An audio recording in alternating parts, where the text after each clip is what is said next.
بچه این سایز میدیوم هستش، سایز بزرگتر. البته توی پیتزای سنگی که ما داریم تو خونه درست میکنیم بزرگتر از این رو نمیتونیم بزنیم به خاطر سنگی که توی فر هستش و سایزی که داره.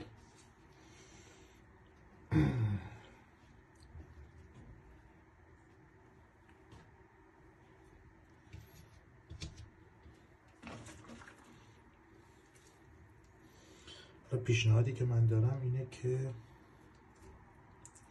برای خوشمزه شدنش حتی از فلفل های کنسروی به اصطلاح ترشی ماننده ولی نه تندش، خالپینیوز منظورم نیستش، از اونا استفاده کنید که خیلی خوشمزه میکنه پیتزا.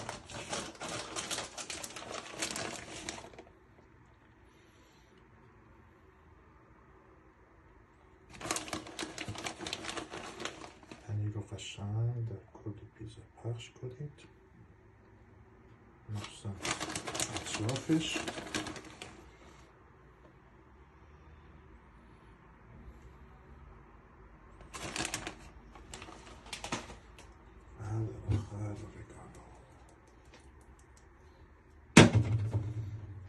اما بعضی ها دوست ندارن اورگانو رو، میتونن